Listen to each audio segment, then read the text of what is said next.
Episode 1.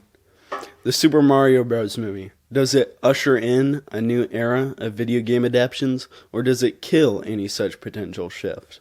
That is the big question today.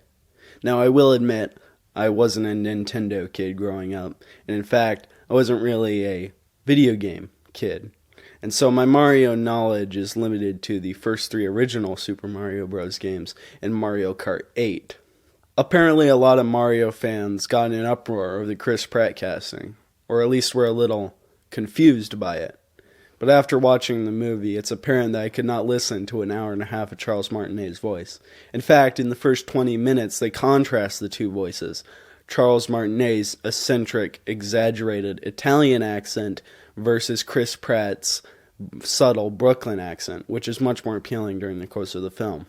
In fact, the only voice casting that rubbed me the wrong way was Seth Rogen's Donkey Kong, which was a little off-putting considering it was just his normal voice. But the voice casting that really blew me away was Jack Black as Bowser. He really put 110% into that voice, and it really comes through. The animation style I thought was a little bland. It was very much the Illumination style.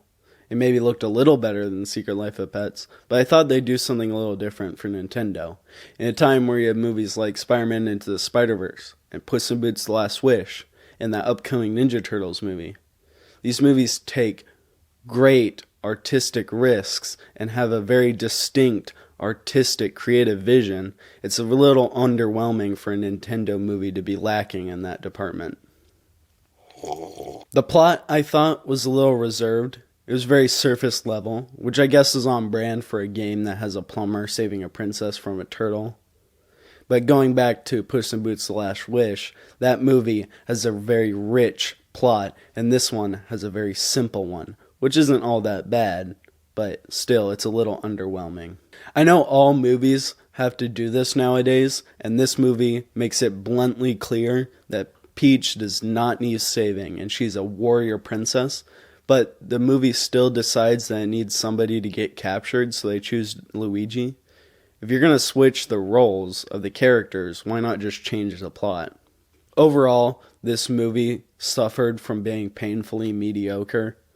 In preparation for this movie, I regretfully did not watch the 1993 version of the Super Mario Bros. Movie, but it seemed like Nintendo was so burned by that experience that they decided to play it very, very safe with this movie. Which I believe to be the right decision, but I really wish they had taken more risks.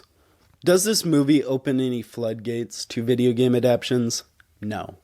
But with movies like this, and Sonic, and TV shows like The Last of Us, we are on the precipice of movie studios recognizing that video games have a very rich story, and it's very much an untapped well that they can pull from. And nobody has a deep cast of characters like Nintendo. Now let's move on to my rating for the film.